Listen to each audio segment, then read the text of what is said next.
So today's session is about conversational design in voice first world. Uh, Gregory already gave me a fantastic introduction, so I don't need to do that again. I'm going to divided this talk into three primary parts.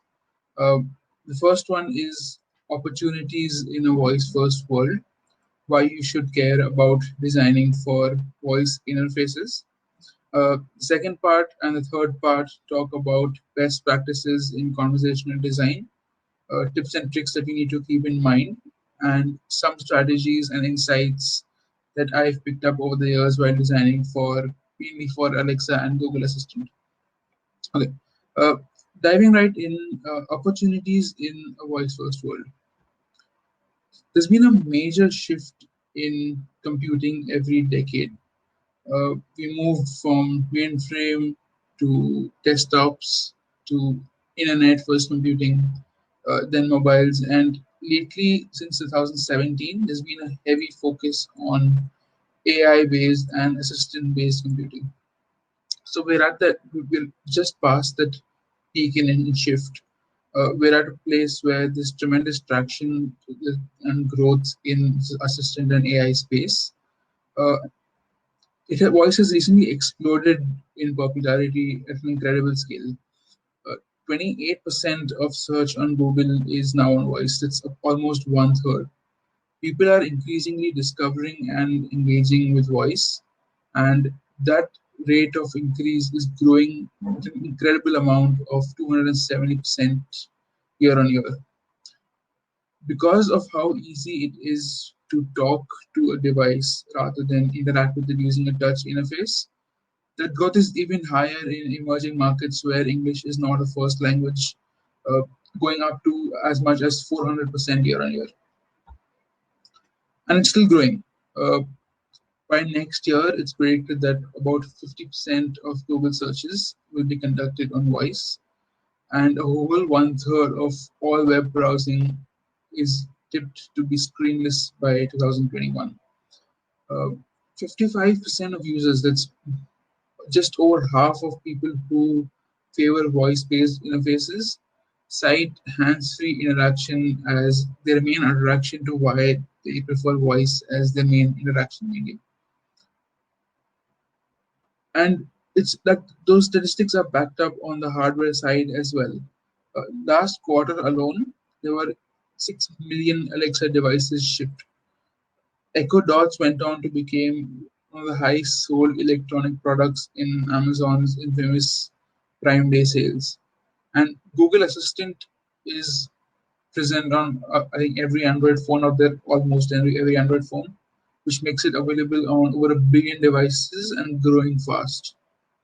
And when you see advertisements for Google Assistant or Alexa, you tend companies tend to show them as either being used by a child for their homework or by a woman in the kitchen.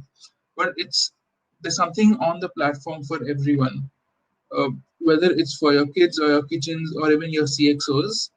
Uh, and this example is how someone built an Alexa and Google Assistant skill to talk to an ERP system. This highlights how it's not just restricted to certain demographics of children and kitchens, but it even has something for a CXO audience. Series first made an appearance and spoke to us in 2011. That was almost a decade ago. What has changed since then? We've had two new platforms come up. Google launched Google Assistant, Amazon launched Alexa. Both these platforms were a little different from Siri because Siri was a closed platform. Both Google Assistant and Alexa are open platforms that invite developers to come to them, create experiences, create actions and skills, and leverage their processing power and natural language processing to bring delightful experiences to people. Where are we now? In a decade, how much has changed from what Siri could do back then and what these platforms can do now? Let's take a quick example sentence. If you talk to your assistant and say, it's kind of cold outside and you want something to warm you up, like a hot soup, and you want it fast. The demo conversation here is actually quite complex. The user says cold, warm, and hot all in the same sentence, yet the assistant manages to capture the correct one, what the user intends to say. That is, they want hot soup and they want it fast. If you imagine trying to write a regular expression or an NLP parser to extract meaning out of this, it's going to be a nightmare. There's so many difficulties and edge cases to account for that it's impossible for anything that isn't trivial. These assistants, especially Google and Amazon's assistants, allow us to forego that heavy lifting and use their processing power and language recognition so that we can focus on building the actual skill rather than understanding the user. And when you design for these platforms, it's a little different than when you design and develop for traditional touch-based platforms. GUIs, where people are used to, differ vastly from VUIs, that is, voice user interfaces. The same rules, the same affordances, the same constraints, none of them apply in this new medium. Because if you look at how GUIs were traditionally positioned, it was people learning to use machine interfaces. The people had to learn how to use menus and buttons and understand icons and how to do interactions like dragging and dropping and swiping. But in a voice medium, it's the other way around. Humans are inherently good at talking. It's our entire foundations of humanity and society are built on conversations. Uh, as such, bots have to learn to talk to humans, not the other way around. It's not the same thing that happened when GUIs were launched. It's important to keep in mind that these voice interfaces, they're more than just relegated graphical interfaces. Often when teams initially start moving brand offerings to a voice first platform, they take a touch-based offer, they take like a touch-based app and just put all its components on into a voice interface by just eliminating the screen and turning all text into speech. That's a relegation of a graphical interface into a voice interface, and it simply doesn't work. None of the affordances that touch interfaces have, like a home screen, a back button, a menu option, or a refresh, none of that is available in a voice first medium. That's where conversational design comes in. It's an that aims to solve for how its actions and skills are developed and designed. Conversational design is broadly divided into three overarching primary points. Uh, One is creating a persona. Any product, any app, any brand that wants to make an entry into this space heavily relies on a certain persona to convey itself. Uh, Second is thinking outside the traditional design box. It's important to forego what assumptions you've made and think in a voice first approach. And last is pretty self-explanatory, that's error handling.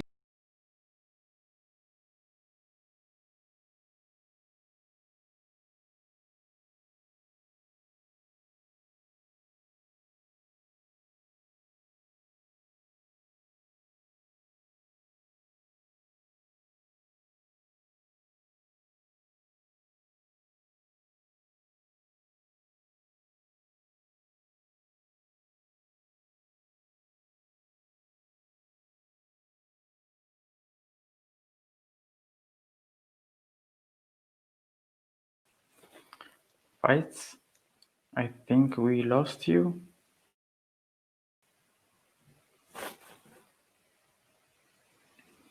Okay, I'll try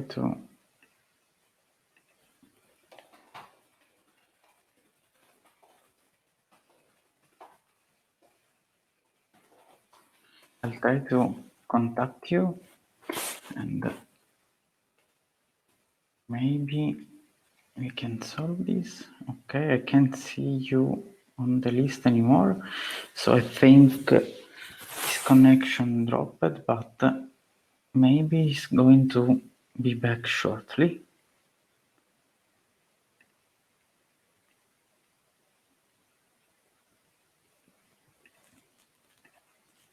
Okay, let's wait just some minutes. And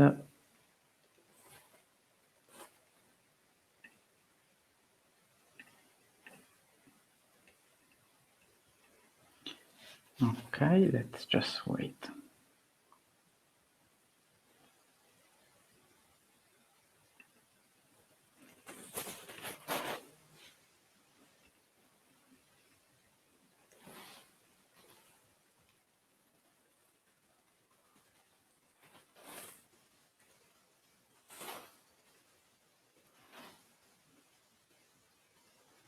Oh, you're back, Faiz. Welcome back. So sorry about that. No, it's okay. Uh, okay, I'm going to I pick up stop where I my left video. off. Yeah. Great. Yeah. So I was talking about building a assistant for a pizza ordering product versus a bank managing product. So typically when a person's interacting with a pizza ordering product, they're hungry, they're bored, they're too lazy to make proper dinner. The mindset is we're open to having fun. As such, the way the pizza ordering assistant interacts with the user, everything from the way the question is framed, the choice of words, vocabulary, and phrasing, it differs very vastly from a bank ordering assistant that tends to be more professional, restrained, give the relevant information, and get out without any extra frills. Thinking outside the traditional design box, and this is an important one. As developers, we're tempted to think of things in a very structured format, flowcharts, sequences of code. It's tempting to draw out a conversational path like a visual flow and then plug in the dialogue in each block. Don't do this. You can, but I promise you it'll save a lot of time and give you a richer experience if you map out a core conversation path ahead of time. Think about the entire conversation end to end, right from when the user starts interacting with the assistant till the user's need is fulfilled. And map out all the paths. Map out the path in which the need is fulfilled, in which something goes wrong, in which the user doesn't understand the input or the output. All those paths have to be mapped out. And the way to do this is think of it as writing a screenplay rather than a structured flowchart. Uh, the way you would write a screenplay as an interaction between two entities, like two actors, where each of them has backgrounds, goals, and identities. This is typically the best way to prototype a voice UI. You can either give the role of an assistant and the user to with between you and a colleague and do like an act it out between yourselves and then document how you act it out.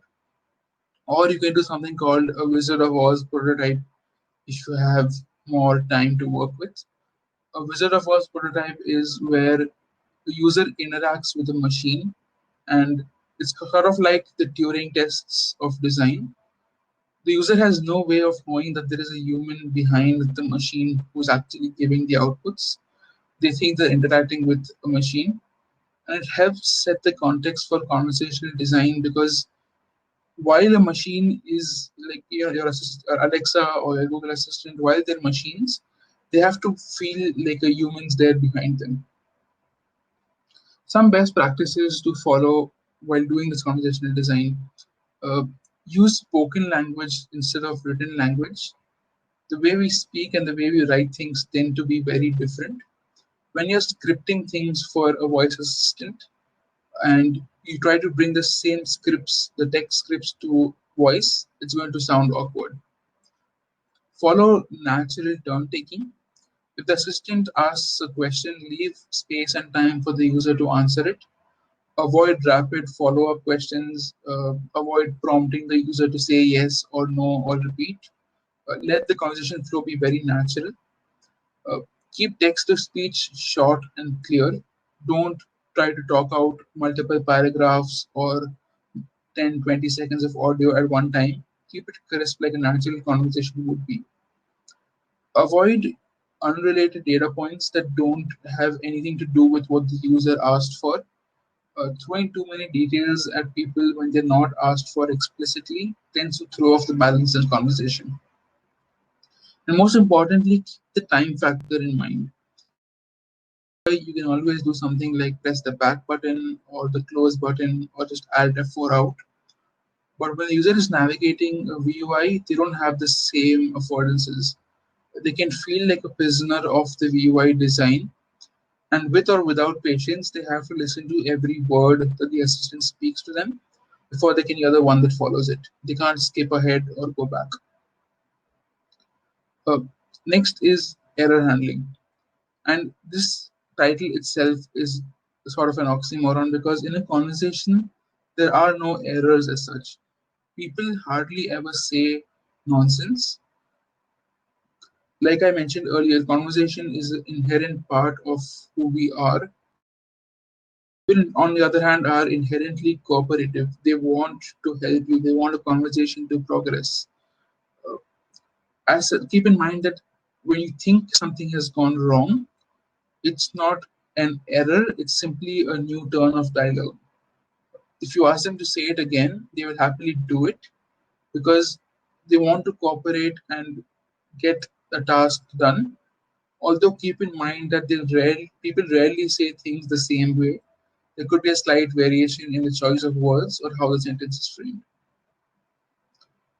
Here's a sample dialogue of a user interacting with a simple number game. The number game assistant tells the user to guess, they're thinking of a number between 0 and 100 and asks the user to guess. In the first instance, the user says nothing and the assistant replies saying, I didn't hear a number.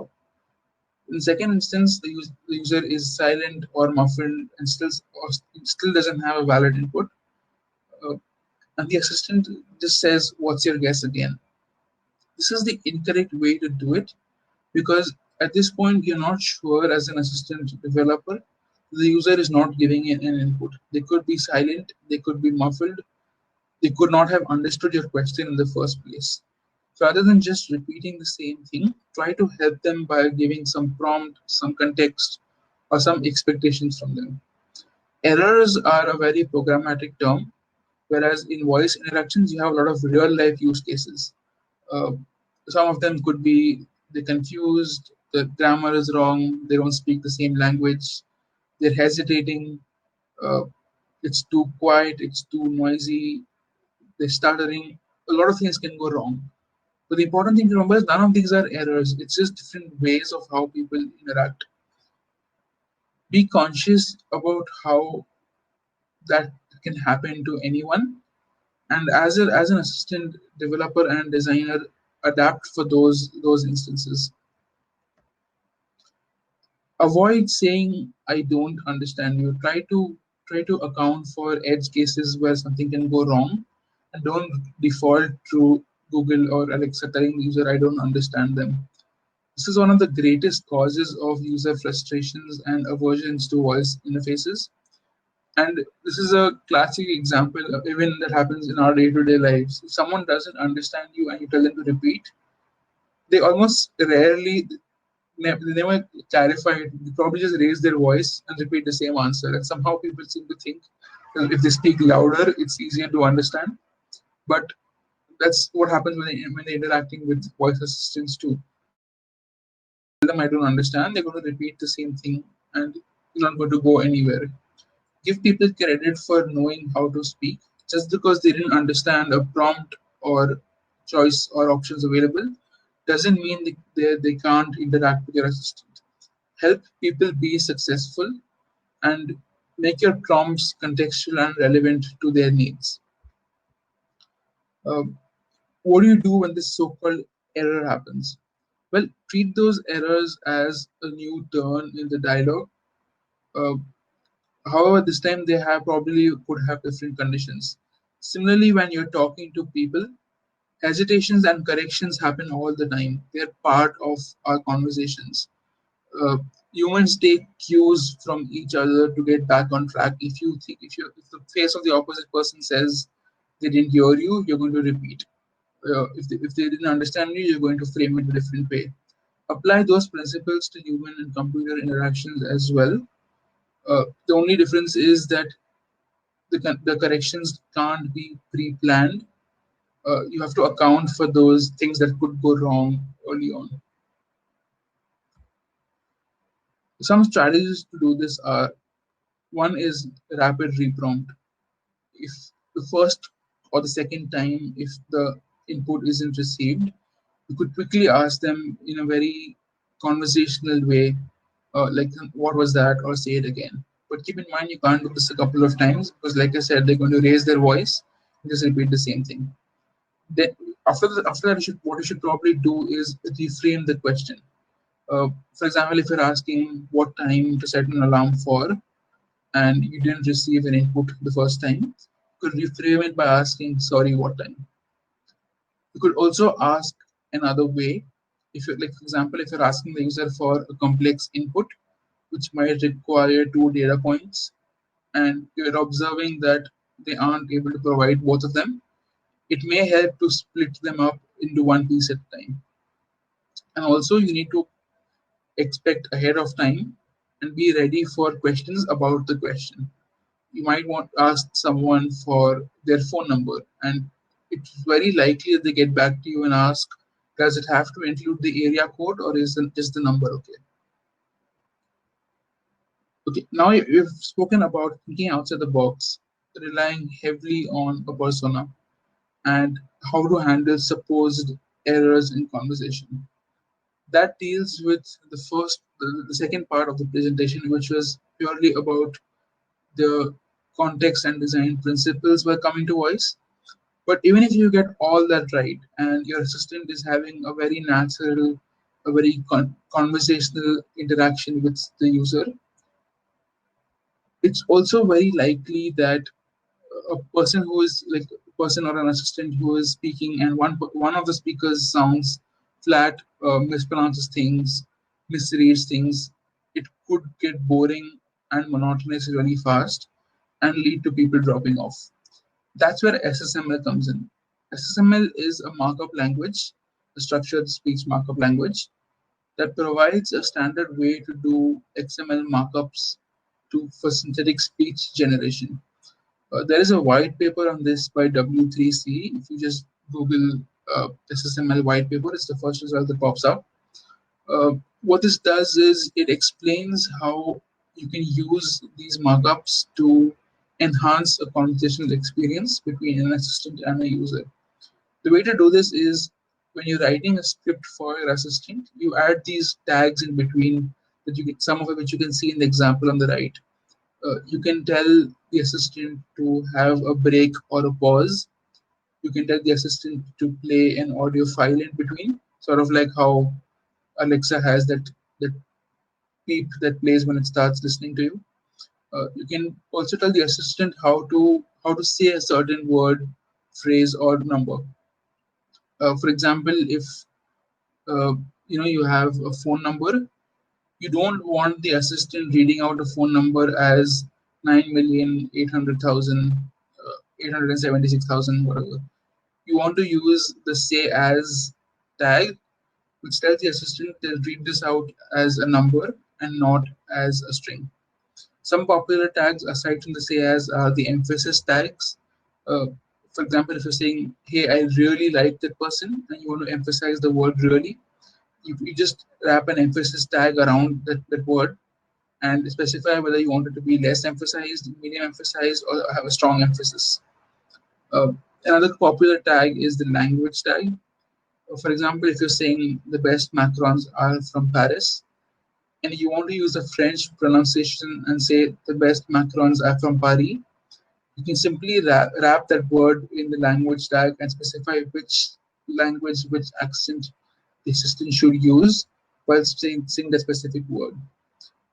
Another really important tag is the prosody tag, which deals with the speed of speech and the pitch at which the assistant talks. For example, if you want to say a certain sentence slower or slightly slower or faster, you can use the rate, which has values from extra slow, slow, medium, fast, and extra fast. You can also use the pitch if you want the assistant to sound a certain way. You can make it low pitched, medium pitched, or high pitched. both those values attributes are part of the personality tag, and you can specify multiple or one of them when wrapping it around a sentence. Okay, that wraps up for today. To recap, make sure you're not relegating your touch interfaces to voice interfaces. When doing conversational design, heavily rely on a brand persona. Think outside the traditional voice, the traditional touch design box, and design for voice first. Realize that there are no errors in conversation. Simply need to help users get back on track. And once you have all that sorted out, rely heavily on SSML to make what is typically a boring and flat conversation sound realistic and have some life. Uh, Thank you so much for listening. You can reach me on Twitter or over email for any conversations about UX design, conversational design, or community building. Uh, Thanks for having me at Defest Italy. This has been fantastic. Yeah, have a good day.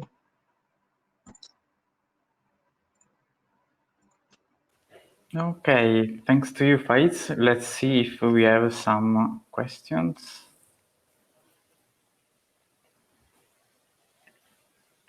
Okay. I don't see any question for now, but I will ask you one on myself because it is very interesting how SSML can modify the speech of what we want to tell to our users.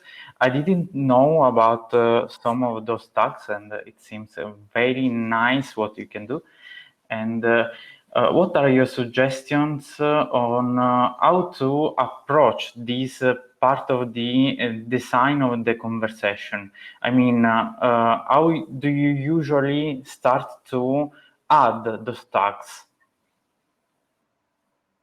So, I think the best place to realize this is very early on. I talked about writing a screenplay where at that stage of prototyping, you and a colleague, or you and a client, or you and a researcher, you take up those roles. One of you acts as the assistant, one of you acts as the user. So you treat it like a very natural conversation, and wherever you notice that one of the people is placing an emphasis on words, or one of the people is talking something fast, or saying something complex, and you want to say it slowly, uh, you can quickly pick that up when, as a designer, if you're observing that conversation happen between two people, it's easy to identify what parts are going faster and slower and having more emphasis. The key to complete conversational design is to adapt natural conversational experiences into a machine, not think from a typical machine first perspective that we usually do. Okay, so it's basically all about listening and then, okay. We have some questions. I will read you the first one. Talk about your experience on a challenging VUI project. Okay. Um, so earlier this year, I work at Agrahyah, and we had like a major automobile manufacturer who was bringing their remote car operations to Alexa. Uh, I can't name which one, but it's definitely top five manufacturers worldwide. Uh, it was really challenging because we had to account for a whole lot of user scenarios. People could be using it in their homes, people could be using it in their cars. Uh, yes, there were cases where people had multiple cars, they had whether they wanted remote control operations of some car. It was a complex experience, and what really helped us solve for it was breaking it down for one flow at a time. Like initially, we tried to design the entire experience, but it fell apart really quickly because of how complex and large it was. So we took like one flow, like for example, turning on your car while you're sitting in the house. That entire end-to-end experience of how people spoke to the assistant, what could possibly go wrong. So we mapped it out the flow and approached each flow like this in a smaller version and then combined it into one large project. Uh, it was an amazing learning experience, uh, and it worked out well. The client was happy, users are using it. Great. Okay, let's go to the next one. I hope I will read it correctly. Balas Gerlei asks us, how can someone apply branding in Vue UI? Is there any good non-intrusive opportunity for it? And you already mentioned the tone, but are there anything more? Hi, Balaz. Um, Branding and UI is actually a really interesting subject. I've given a talk. It's so vast as a topic. I've given an entire talk on just this. So we have identified three primary places where brands can insert their brand identity and voice. Typically, they rely on things like logos, iconography, color to get their branding across. But when all that's taken away, what's left is one is audio cues. There are some major brands out there. I think most major brands they have a very specific sonic identity. One of the best examples for that is Intel's chime sound. So that chime sound, when people were asked, 88% of people could recognize which brand it belonged to without being aided at all. So if a brand tends to enjoy an iconic sonic identity, it should absolutely be inserted into the voice experience so that people can understand which brand it belongs to. Another way brands can leverage branding is there are some brands out there that have very unique identifiable mascots. Uh, First one that comes to mind is like McDonald's mascot, but a more realistic one is when we worked with this pharmaceutical company in the US called Mucinex. We were building a voice skill for them, and they had this mascot that was uh, like a green glob that had a cold. So it had a stuffy nose and kept sniffing while speaking. So when we brought that mascot to Alexa, rather than using Alexa's voice, we opted for voiceovers in that mascot's voice. So people who were used to seeing these mascots on television and other media, when they interacted with it on Alexa, they instantly could identify which brand it belonged. Oh, that's nice. Okay. The next one. Do you think voice assistants will be the default option for asking questions to machines in the future? I'd like to say so, but my personal opinion is that when people are given choices, there are a lot of contexts where they might want to choose to do something that's more convenient at the time. I think the best example for this is GUI has made an appearance in 1995, and 25 years later, we are still using git via command line. So it never really goes away. I think experiences can be augmented. It might be preferred, but there's always a time and use case for all kinds of experiences and interactions. Okay, let's go to the next one. Francesco asks us, are there issues with other languages or different accents compared to English? Almost certainly. So I've primarily worked with Google's and Amazon's platforms. Uh, Google's assistant tends to have a more wider coverage to understand languages and accents. It can translate that speech into text better. Alexa can do it pretty well too, but there are definitely more issues on that side. Okay, and how does the lang tag performs on this kind of situations? Sorry, can you repeat that? Sure. You mentioned the tag lang languages. Does it helps a lot in this kind of situations? Yeah. So both the platforms have a list of languages that they support. Uh, you can when you're using the target lang tag, you can pick from one of those languages.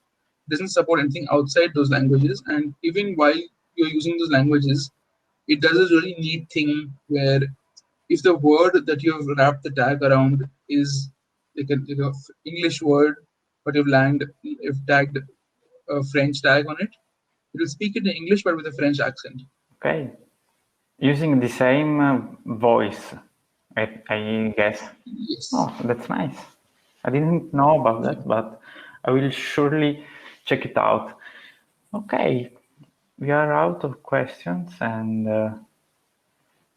I think we are almost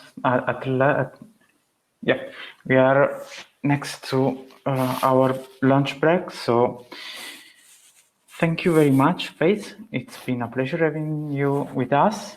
So Thank you for having me. uh, we will go to lunch break now, and let's see in an hour and a half with everyone. And again, thank you, Faith.